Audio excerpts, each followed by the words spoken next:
हाम्रो आज माननीय ज्यूले हाम्रो श्रम संस्कृति पार्टीबाट आज उठाएको संसदमा तपाईहरुलाई कस्तो लाग्छ सुन्नुस् है त। आजको हिन्दू सम्राट सेना मैले बुझेको यो नेपाल भनेको सार्वभौम देश हो, यहाँ एउटै मात्रै सेनाको नाम छ, त्यो हो नेपाली सेना। अब यसरी यो ठाउँ ठाउँमा सेना गठन गर्ने छुट कसले कसलाई दिएको हो? सेना गठन गर्न पाउने मापदण्ड के हुन् है? त्यो मापदण्ड पूरा गरेर कसले सेना गठन गर्न पाउने हो? यदि एउटै मात्रै सेना रहनुपर्छ भने यो देशमा यो विभिन्न सेना नामका तपाईको चाहिँ नि समूहहरूलाई सरकारले निषेध गर्नुपर्छ र त्यस्ता सेना नामका समूहहरू फलना सेना ढिस्काना सेना भन्ने समूहहरूसँग वार्ता नै गर्नु हुँदैन। अब एउटा सांसदलाई आफ्नै देशमा पूर्वको सांसद हो या पश्चिमको सांसद होस्, निर्वाध रूपमा घुमफिर गर्न पाउने अधिकार छैन यो देशमा हुनु जरुरी छ। जनकपुर जाँदाखेरि जे खालको छैन तपाईको त्यहाँ एउटा समूहले निषेध गर्ने कोसिस गरे, यो कस्तो राज्य हो म त अचम्म लागिरहेछ। यो कानुनी राज्य हो कि जंगली राज्य हो कि? मेरो घरको छेउमा नआइज,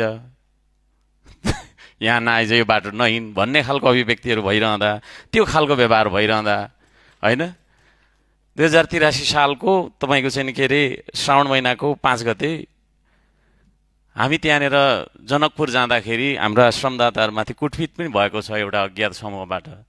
त्यो समूहले यस्तो गर्यो है भनेर मैले गृहमन्त्रीज्यूलाई भनेको पनि छु पर्सनली फोन गरेर।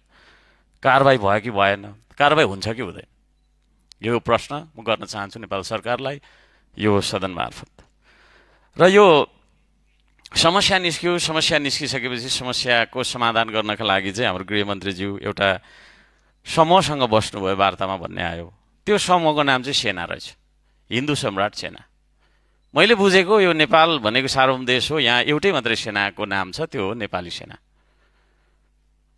अब यसरी यो ठाउँ ठाउँमा सेना गठन गर्ने छुट कसले कसलाई दिएको हो? सेना गठन गर्न पाउने मापदण्ड के हुन् है? त्यो मापदण्ड पूरा गरेर कसले सेना गठन गर्न पाउने हो? यदि एउटै मात्रै सेना रहनुपर्छ भने यो देशमा यो विभिन्न सेना नामका तपाईको चाहिँ नि समूहहरूलाई सरकारले निषेध गर्नुपर्छ र त्यस्ता सेना नामका समूहहरू फलना सेना ढिस्काना सेना भन्ने समूहहरूसँग वार्ता नै गर्नु हुँदैन। म त्यो पनि भन्न चाहन्छु। सभामुख महोदय, धेरै समस्याहरू छन् देशमा, ती सबै समस्यालाई सरकारले गम्भीर भएर हेर्नुपर्छ।